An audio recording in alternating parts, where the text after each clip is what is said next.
지금 두 가지 고발 건이 있어요.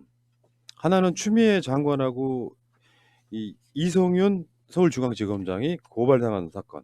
이게 직권남용이에요. 그러니까 음, 좌천머리다 이거 아닙니까? 그러니까 인사권자가 인사를 했는데 그걸 직권남용으로 건 사건이 하나 있고, 반대쪽은 주광덕 아니면 말고 주광덕 있잖아요. 이 주광덕은 또 경찰이 고발당한 사건을 지금 수사하고 있는 이 두 가지예요. 저는 뭐 고소고발로 해결하려고 하는 것은 뭐 찬성하지는 않습니다만, 황당하기 이를 데 없는, 지금 사실상 문 대통령도 여기서 고발당했거든요.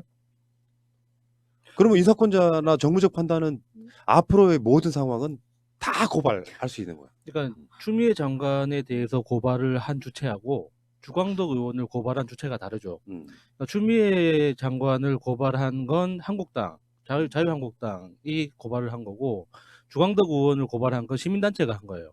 그러니까 주광덕 의원은 충분히 고발할 만한 사안인 것이고, 추미애 장관을 고발한 건 명백하게 정치적 공격인 거지, 그 이상도 그 이하도 아니죠.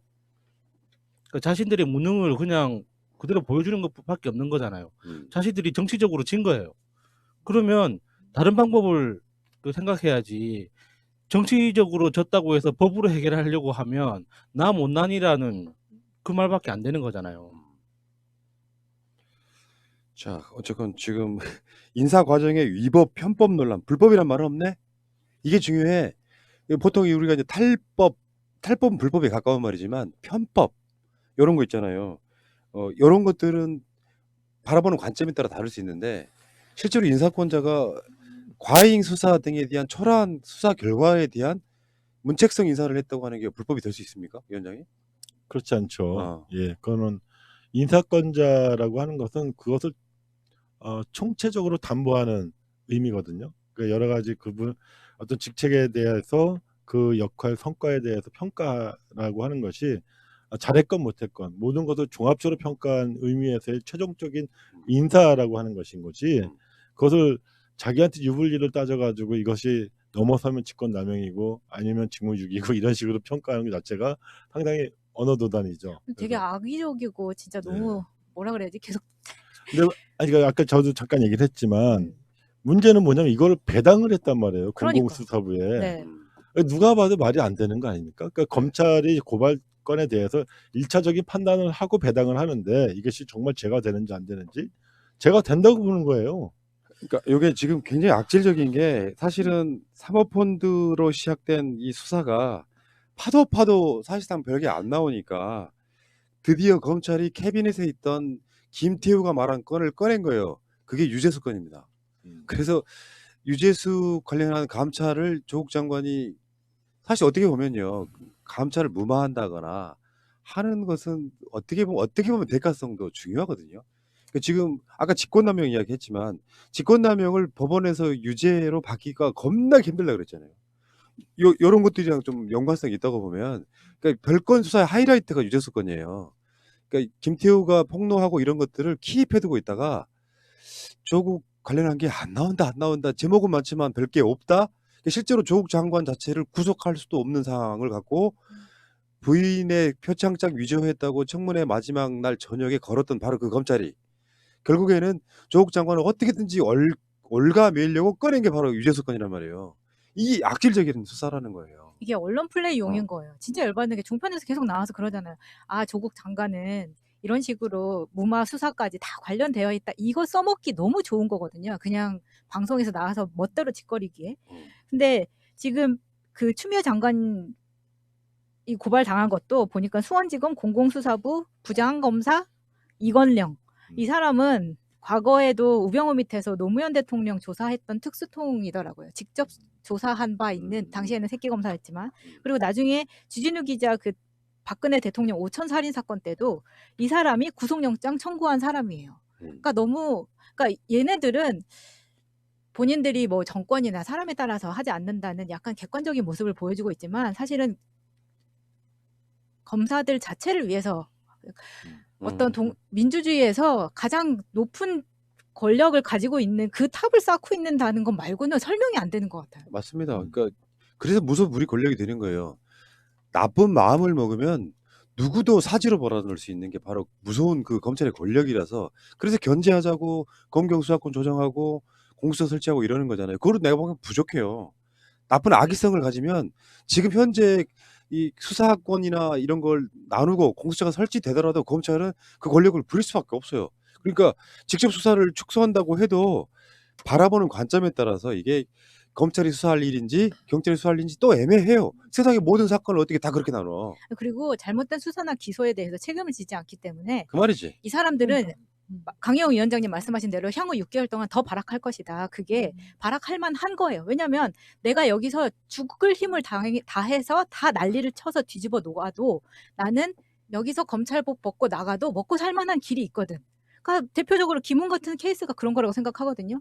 공수처 범위 안에 들어가면 사실 법관이나 검사는 공수처 대상이 되기 때문에 내가 여기서 살아남지 못하면 검찰을 지키지 못하면 죽을 때까지 지켜보고 안 되면 나는 나와서 변호사를 하든지 아니면 김웅처럼 나는 작가 할 수 있는 그런 게 있으면은 죽을 때까지 싸워보고 아니면 나와서도 나는 밥벌이 할 수 있으니까 해볼 만큼 해본다 이런 거거든요, 사실.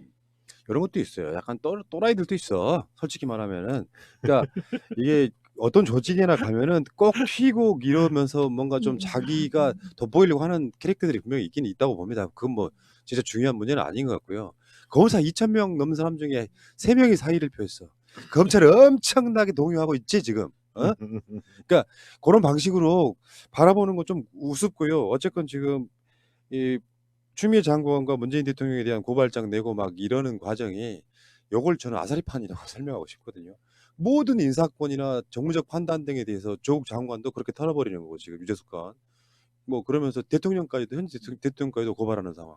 그러면 이제 대통령 임기가 끝나면은 어떻게든지 이거 검찰이 이 상황을 그냥 받아들여서 일종의 이제 소위 말하면 입건 같은 걸 하게 되면 결국엔 캐비닛에 또 있어요. 그러다가 임기가 끝나고 나면 다시 공소시효가 시작되는 그때 기소할 수 있는 이게 일종의 그게 이제 이 끝자락 뭔가 만들어 그걸 놓은 만들어 거죠. 놓고 그렇게 네. 시작하는 거다. 그러니까 지금 이건 사실상 나라가 아니다 이렇게 봐요. 일본에서도 아베가 검사는 건드리지 않아요. 무서워서. 음. 일본에서 온 거잖아요. 공경 그러니까 검사들 예, 무서워서 지금 뭐 그 까르로스가 저 가도 일각에서는 야, 그 아베가 도와준 거 아니야? 이런 말이 나올 정도이지만 아베도 무서워서 검사는 못 건드려요. 자, 거기에 지금 주광덕의 고발 사건 지금 우리 이 위원장님 나오고 계시지만 나경원에 대한 고발 사건에는 일단 고발인 조사까지는 됐는데 10번 받았습니다. 고발인 조사. 고발인 조사는 하는데 나경원이 저번에 그 MBC 스트레이트 PD수첩이었나요? 그 보도에 대해서 형사 고소하겠다라고 했는데 조용해요 지금. 왜냐? 나경원이 형사 고소를 하게 되면 진짜로 검찰이 수사를 해야 되거든. 고발인 조사부터 해야 되니까 어. 자기가 나가야 되잖아요. 근데 이제 문제는 주광덕 같은 경우는 대표적인 검찰 쪽 빨대 아닙니까? 자유한국당에 꽂혀 있는 사실상의 검찰당의 총수 이런 사람이거든요. 지금 이 사람이 이성윤 서울중앙지검장 명예훼손 그러니까 그 문자 있잖아요. 뭐 모욕적인 문자를 보냈다 했는데 사실 문자를 봤더니 그런 게 없어. 그러니까 아니면 말고식으로 문자를 보지도 않고 질렀단 말이죠. 제가 그때 그런 이야기 한 적 있죠. 주광덕의 논평은 급하게 나온 그렇다 보니까 문자 안 보고 했네라는 그게 딱 눈에 보이더라고요. 그러니까 아니면 말고식의 폭로가 너무 많아. 이런 국회의원들은 사실 책임을 물어줘야 된다고 생각하거든요. 책임을 지지 않아. 위원장님은 저 국회 들어가시면 그러지 마세요. 네. 검사 시절 버릇이네요. 책임을 안 져버릇하니까 그러네 진짜. 막 지르고.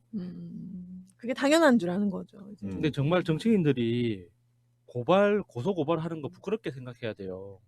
고소 고발로 해결되지 않는 걸 국회로 가져가는 건데 그 국회에서 해결 안 된다고 고소 고발을 하면 도대체 어떻게 하라는 거예요. 근데 자유한국당 같은 경우에는 그 고소고발로 본인들이 있는 이득이 있는 것 같아요. 실질적으로. 왜냐하면 가장 검사 출신이 많은 당에서 어차피 내 애들, 내 후배, 선후배들 다 있는 데다가 그냥 고발하는 거거든요.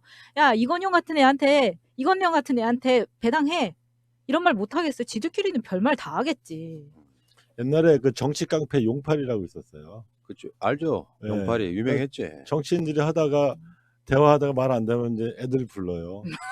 근데 많이 없어졌죠 요즘에. 강목. 전문적으로. 네. 예전에는 뭐 전당대회 때 막 깡패들 와가지고 막 난리 피우고. 뭐 제가 뭐 굳이 뭐 검찰을 용팔이에 비유하는 건 아닌데 검찰이 그런 기능을 하게 되면 안 되는 거예요. 정치권의 의도대로 정치인들이 어떤 자신들의 어떤 정치적 이해를 관철하기 위해서 국가기구인데 검찰이 국가기관인데 권력기관을 그런 식으로 사용하는 꼴이 되어버리면 안 된다는 거죠. 그러니까 검찰들이 자기네 자존심을 높이 자긍심을 갖는 거 좋아요. 좋은데 그런 자긍심 뒤에는 그렇게 놀아나고 있는 것은 없는지를 돌아볼 필요가 있다는 거예요. 맞습니다. 그러니까 이게 있잖아요. 윤석열이 잘못한 것 중에 하나인데 진영이 있잖아. 대한민국 정치 지형에는 진영이 있잖아요. 그러니까 무슨 공정수사네 뭐 살아있는 권력이네 뭐 이런 소리를 하면서 한쪽 수사를 하잖아. 그럼 당연히 반대쪽 진영에 있는 사람들은 편을 들게 돼 있단 말이에요. 그러니까 어느 한쪽도 편을 들게 할 수 없으려면 무슨 수사를 해야 되냐면 자유한국당의 패스트트랙 수사, 나경원 수사 등을 같이 했어야 된다고 생각해. 그래야만 뒷소리가 안 나오는 거라고 생각이 드는데 한쪽은 일방적 수사 안 해버리고 조국 올인하는 이런 수사를 했기 때문에 결국에는 윤석열이 검찰총장이 지녀야 될 아주 기본적인 정무적 감각이 없는 상태로 무식하게 밀어붙인 거예요. 그러니까 이쪽에 인정받지 못하고 저쪽 수사 조금만 하면 저쪽에서도 윤석열 나쁜 놈, 너는 박근혜 구속시킨 놈 이런 식으로 계속 몰아가면서 계속 고립된 선처럼 되고 있는 겁니다. 이게 가장 중요한 거고 오늘도 보니까 곽상도가 또 그러니까 김정숙 여사 등을 또 문제에 폭로했더만요. 근데 그런 것들도 보면 내가 봤을 때는 그 얼개 속에는 마치 뭐 김정숙 여사가 누구한테 뭔가 특혜를 준 것처럼 이야기하지만 아니면 말고식으로 계속 지르는 거예요. 그래서 선거용이야 이게. 정말 어처구니 없는 아니 그런 거로. 의혹이 터져도 좀 큰 게 터지면 좋은데 무슨 어디 지방 터미널 막 이런 거라는 게 더 짜증나고 화가 나는 거거든요. 지방 비하 사과하세요. 아니, 하려면 여기 뭐 센트럴시티처럼 좀 큰 거나 빵 터지던지. 아, 참, 네. 미치겠다. 아니 근데 그게 음. 터미널이 매각된 건 사실. 음. 근데 그 시점이 2017년 1월. 그러니까 전 정권 황교안이 그 대통령 대행일 때, 그다음 청주시장이 자유한국당이었던 헐. 시절이었습니다. 근데 그걸 곽상도가 때 왜 저기 기어 나와가지고 막 던지는 거죠. 아, 던지는 거죠. 아니, 언론용이에요 네. 완전히. 아니 물론 이제 그 양반이 사후적으로 뭐 김정숙 여사님하고 뭐 친하게 지낼 수는 있겠죠. 그건 확인될 수 없지만 그러나 그 매각의 특혜를 줬다는 게 주장의 핵심인데 매각 당시에는 황교안과 저 청주시장이 다 자유한국당이었어요. 그럼 그때 당시 매각의 특혜가 있었다면 황교안의 특혜인 거고, 그다음에 청주시장 자유한국당 소속의 청주시장의 특혜였던 거죠. 매각의 문제가 네. 있었다면. 저번에 저 정세균 총리 그 청문회 할 때도 화성 쪽, 네. 동탄 뭐 이렇게 해가지고 아는 사이면 다 비리야. 그런 식. 지금 이런 방식으로 엮고 있는 거예요. 자, 그 이야기도 여기까지 하겠습니다.